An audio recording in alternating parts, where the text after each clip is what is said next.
¿Podrías explicarnos qué es en profundidad el TDAH? El TDAH es un trastorno del neurodesarrollo. Esto significa que es un trastorno con el que nacemos, ¿no? Y está en el desarrollo del cerebro, con lo cual es una cosa que llevamos desde siempre, desde que nacemos. Es un trastorno que nos acompaña toda la vida y lo que da sobre todo en síntomas son el déficit de atención, la hiperactividad y la impulsividad. La diferencia de TDA y TDAH simplemente es la hiperactividad en uno y no Sí, cambia nada más. sí, de hecho a veces tendemos, yo por ejemplo lo nombro siempre como TDAH, nunca lo nombro como TDA sin la hiperactividad. Y cómo, si eres un padre que tiene a sus hijos o eres una persona que se nota con algo parecido a este trastorno, ¿cómo puedes identificar, saber seguro de que tienes TDA o TDAH? Bueno, para eso tendríamos que hacer un diagnóstico, que digamos que es lo principal que hay que hacer, y yo creo que en esto nos están ayudando mucho las redes sociales, ¿no? Al hablar mucho sobre el tema, ha venido mucha gente a consulta solicitando hacer una evaluación. El cómo hacer el diagnóstico, ¿no? Es una cosa muy importante, porque hay gente que cree que con un test, ¿no? Ponemos un test en redes, lo respondemos, ya tenemos un TDAH. No es así, porque muchos síntomas de déficit de atención los tenemos todos. Todos los que estamos hoy aquí podemos tener algún síntoma de déficit de atención y no tenemos un TDAH. Un TDAH es una enfermedad, es un trastorno y se tiene que diagnosticar de otra forma. ¿Cambian los síntomas cuando eres joven a cuando eres adulto o es algo que es constante siempre?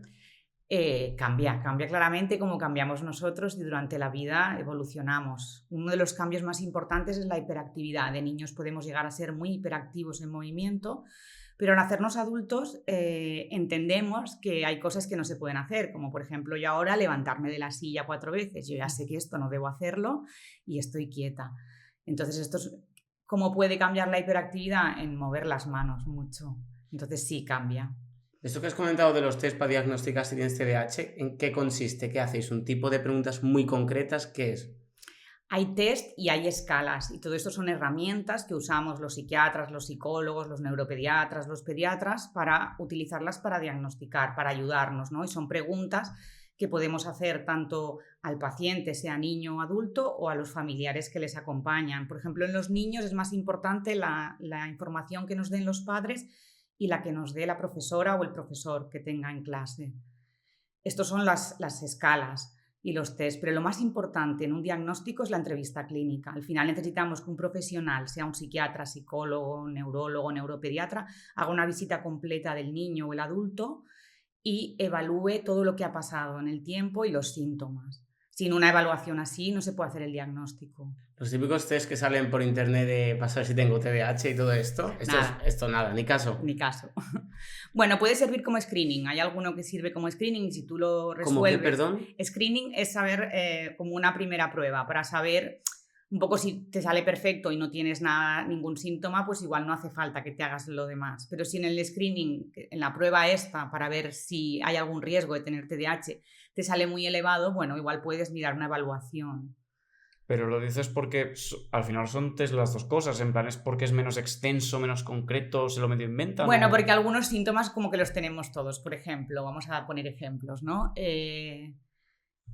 ¿Sueles perder autobuses o trenes? Yo al menos no. ¿No? Yo de momento no. Bueno, pues vosotros no lo tenéis. Pero por ejemplo, o sueles llegar tarde a los sitios, es un síntoma que tiene mucha gente, pero no todo el mundo que llega tarde tiene un TDAH. A veces síntomas concretos de déficit de atención hemos tenido todos en algún momento, pero lo que diferencia es la gravedad y lo que te distorsiona, ¿no? No sé si conocéis gente que es la típica persona que siempre llega tarde y cuando llega tarde rompe cosas, que siempre se le estropea el coche, que siempre... Y al final piensas, ¿pero cómo le puede pasar todo a él o a ella? Pues igual el pobre tiene un TDAH, ¿no? Y en su falta de planificación del tiempo y de organización, pues al final acaba atropellándose en todo lo que hace. Tenemos un colega, bueno, justo hablando del TDAH, que no sé si es que está en un punto ya de también es su personalidad, pero de que tú lo ves y es un culo inquieto Una bomba. de hablar, pero hasta incluso de hacer ruido, pero no ruidos como inconscientes, sino haciendo ruidos de jaleo y todo esto. En plan, esto también es el TDAH de alguien que sea como muy... y hablar muy alto y muy rápido. En adultos la hiperactividad muchas veces pasa a ser en hablar muchísimo y entonces precipitarse en las respuestas, hablar antes de que le preguntes Y puede ser perfectamente un TDAH. Lo que os decía, también hay otros trastornos de psiquiatría que puede ser una hipomanía, un trastorno bipolar. Entonces, no nos precipitemos en decir que vuestro amigo es un TDAH porque no lo sabemos. Bueno, está confirmado de TDAH. Vale, pues entonces... Y esto de TDAH, por el déficit de atención, sí que es verdad que hay cosas que no se le quedan, pero puede ser que haya gente que cosas básicas no se le quedan, pero luego tiene como cosas que se lo memorizan como muy fácil. Porque yo tengo también otra persona que conozco que tiene TDAH y con datos como muy concretos del año de la película y todo esto es como súper se lo sabe todo. Porque en esto hay diferentes, primero, todos los pacientes son diferentes, ¿no? Igual alguien tiene más déficit de atención, otro tiene más hiperactivo. Por lo que habláis del otro amigo es más hiperactivo, ¿no? Sí. Hay gente que es más hiperactiva y gente que tiene más déficit de atención. Entonces varía el perfil y luego también varía la inteligencia y las capacidades de cada uno. Igual la capacidad de memoria de la otra persona es mucho mayor. Y luego el interés, motivación, ¿no? Hay gente que tiene interés en memorizar cosas. O los temas de los que hablas con esa persona son de su interés personal, con lo cual mejora muchísimo. A esto muchos padres nos dicen, ¿cómo puede ser que mi hijo no tenga atención si cuando juega con los videojuegos está 1 hora atendiendo? Claro, no es lo mismo la motivación de jugar a un League of Legends que de estar en clase escuchando matemáticas. Me parece, hago un inciso, me parece bastante fuerte que sepas que es League of Legends.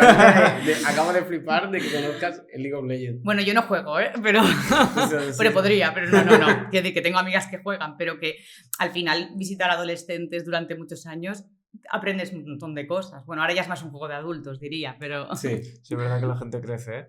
Pero si cada persona es un mundo, en plan, ¿las pruebas siempre son las mismas o se adaptan un poco a diferentes tipos de TDAH, digámoslo así? Bueno, hay muchas pruebas, pero son más bien generales las pruebas.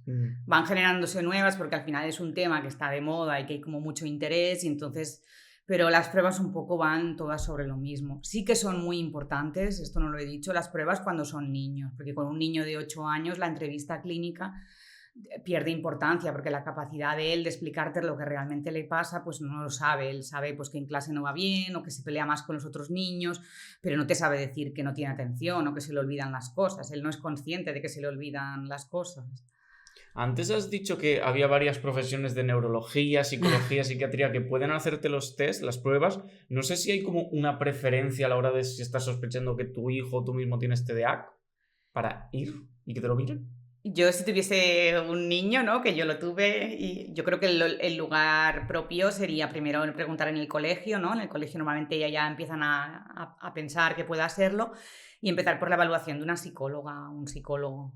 Yo digo psicóloga porque la mayoría son mujeres, pero... Veo que los profesores y los padres tienen como un papel muy importante, ¿no? Para saber si alguien tiene TDAH. Normalmente la gente lo suele saber ya de niños porque los padres, un profesor lo menciona. Sí. No suele ser alguien ya mayor que descubre, ¿no? Bueno, hay diferentes. Lo más frecuente es que sean los profesores en los colegios los que no orienten. Hay casos en los que no, pero sí. Y luego en familias donde ya todos tienen claro que hay varios familiares con TDAH, sí que puede ser que a veces los padres te consulten antes que el profesor y entonces seamos nosotros los que comunicamos a los profesores que... Pero esta detección, digamos, como que más precoz, más avanzada, es cuando ya tienes muchos antecedentes familiares, ¿no? Ya lo has vivido en tu hermano, ya lo has vivido en tu madre y entonces sospechas que tu hijo lo pueda tener. Mucha gente dice que ahora con los móviles o con la tele que se decía antes de la caja tonta, está haciendo que la gente empiece a tener como más TDA o TDAH y no sé si esa es realmente una causa posible para el TDAH o cuáles son las causas reales que puede tener.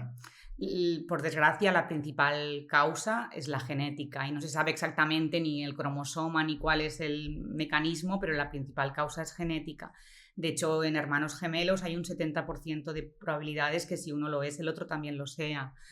Y de hecho hay familias y no nos cansamos de ver niños que el padre lo es, el abuelo también sospechan que lo podría ser. Normalmente los abuelos de estas generaciones no están diagnosticados, ¿no? Pero cuando pues, te hablan síntomas sospechas que también lo era, ¿no? Entonces la genética es la más importante, luego también hay algunas causas ambientales que pueden ser problemas en el embarazo o en el parto, pero las pantallas no causan un TDAH. Lo pueden empeorar o es verdad que no nos ayudan nada a veces, ¿no? El tener el WhatsApp, el Instagram, todas las redes sociales abiertas a la vez, más el juego del ordenador, pero no son una causa. Pero la sensación a lo mejor de estar tanto con el móvil y todo esto que necesitas como un estímulo y a lo mejor hasta solo con uno no te concentras, puede ser algo también muy parecido al TDAH de que sean similares. Bueno, nosotros, ¿no? Yo algunas tardes, no sé, me he olvidado de programar alguna cita o me ha pasado alguna cosa y yo pienso que a veces tiene que ver, pues eso, con que contesto a WhatsApp y contesto a Instagram a la vez y, ¿no? Y me despisto más. Entonces, a todos nos puede fallar la atención, ¿no? Cuando queremos atender a 5 o 6 cosas a la vez y es imposible. La diferencia con el TDAH es que si, por ejemplo, está haciendo una tarea muy importante, única, que necesita entregar, es que no la entrega, es capaz, ¿no?, de despistarse con todos estos estímulos de los que estamos hablando y al final entregar un trabajo en la universidad que es súper importante 5 días después.